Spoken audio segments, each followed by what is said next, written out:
మొదటి రాజుల గ్రంథము 22వ అధ్యాయము.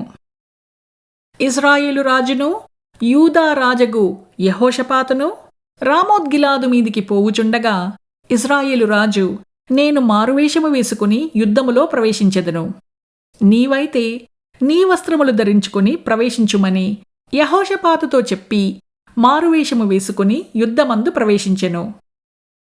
సిరియా రాజు తన రథముల మీద అధికారులైన 32 అధిపతులను పిలిపించి, అల్పులతోనైనను ఘనులతోనైనను మీరు పోట్లాడవద్దు, ఇశ్రాయేలు రాజుతో మాత్రమే పోట్లాడుడని ఆజ్ఞ ఇచ్చియుండగా, రథాధిపతులు యెహోషాపాతును చూచి ఇతడే ఇశ్రాయేలు రాజనుకొని అతనితో పోట్లాడుటకు అతని మీదికి వచ్చిరి.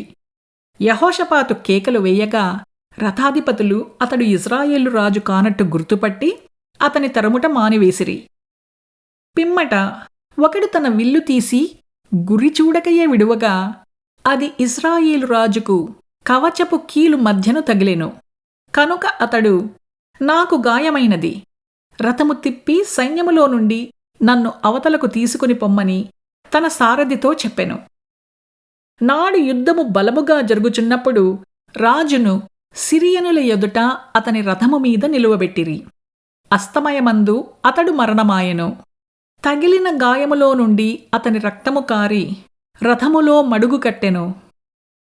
సూర్యాస్తమయ సమయమందు దండువారందరూ తమ తమ పట్టణములకును దేశములకును వెళ్ళవచ్చునని ప్రచురమాయెను. ఈ ప్రకారము రాజు మరణమై షోమ్రోనునకు కొనిపోబడి షోమ్రోనులో పాతిపెట్టబడెను. వేశ్యలు స్నానము చేయుచుండగా ఒకడు ఆ రథమును షోమ్రోను కొలనులో కడిగినప్పుడు యెహోవా సెలవిచ్చిన మాట చొప్పున కుక్కలు వచ్చి అతని రక్తమును నాకెను. ఆహాబు చేసిన ఇతర కార్యములను గూర్చియు, అతడు చేసిన దానినంతటిని కూర్చియు, అతడు కట్టించిన దంతపు ఇంటిని కూర్చియు, అతడు కట్టించిన పట్టణములను గూర్చియు ఇశ్రాయేలు రాజుల వృత్తాంతముల గ్రంథమందు వ్రాయబడియున్నది.